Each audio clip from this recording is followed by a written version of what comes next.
shoot, I forgot. I attached this right atrium and I forgot to poke a hole in it.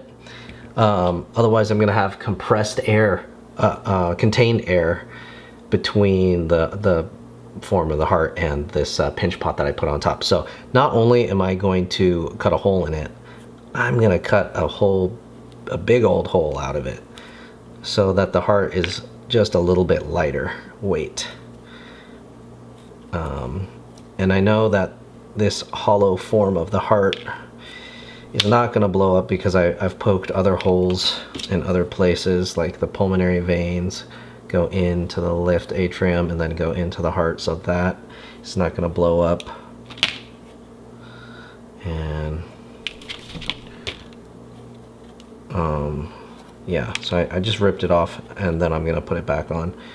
The other way that you could fix that if you forgot to poke holes, let's say you didn't poke a hole in this, you could just take your needle tool and then go all the way in and then score on a little band-aid on top of that, boom, and then you're good to go.